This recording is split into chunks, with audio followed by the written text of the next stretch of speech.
This March 3rd video shows civilian vehicles being fired on while fleeing the occupied Ukrainian village of Motizhin.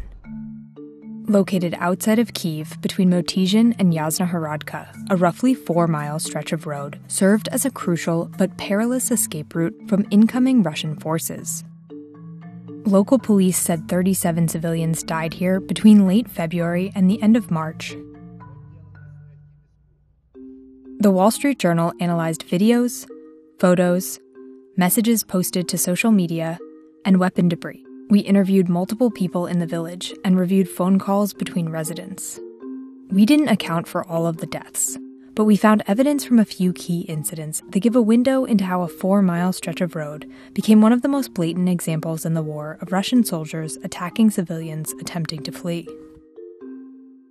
One man who made it through the road in March, Yuri Supernenko, recalled the horror. Як тільки ми виїхали із села, це була дорога смерті. Від Мотижина до Ясногородки. Це було просто жахіття.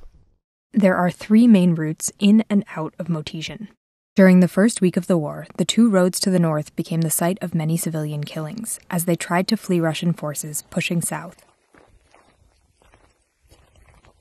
Many Motizhin residents turned to a road running southeast toward the village of Yasna-Hradka in hopes of getting to places free of Russian troops. But this southern route would become just as perilous throughout the month. The stretch of road closer to Yasna-Hradka is where many civilians were attacked. On March 3rd, a caravan of 3 evacuating vehicles were fired on here.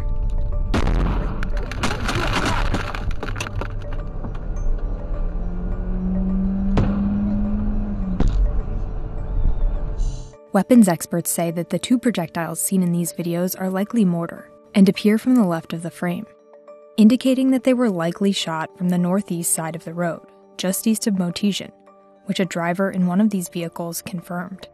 In April, we found debris on the same stretch of road that experts say is from an 82mm or 120mm mortar, because of the shape of the tail fin and the markings seen here. These types of mortars can be fired from roughly 2 to 5 miles away. We found evidence of heavy Russian military activity in that range throughout the month. In a March 5th recording shared with the Wall Street Journal, Yuri Supernenko, who was still in Motizhin at the time, called in a Russian firing location in this area to a member of the volunteer Ukrainian military. Смотри, минут 10 назад за селом, как ехать на Киевское озеро, и дальше в поле метров 700. Видно, стоят установки, потому что вышли 2 ракеты. Just to the west of the firing location Supernenko reported, we can see Russian vehicles in a drone video from late March. In a forested area just north of the Russian vehicles, in early April, the Wall Street Journal saw more evidence of Russian troops. A mass grave, and military badges from the 37th Guards Motor Rifle Brigade. Residents also said Russian troops fired on cars from positions close to the road. The Russian embassy in Washington, D.C. didn't respond to requests for comment. The Kremlin has said previously it is not targeting civilians. On March 7th, a message posted in a Motizhin Telegram group warned of a roadblock. That same day, a civilian named Oleg Moskalenko, who was traveling towards Motizhin, was taken captive at a checkpoint, according to his daughter. His car was left on the road. Rocks, likely used to block the road, are visible in videos filmed in the days that followed.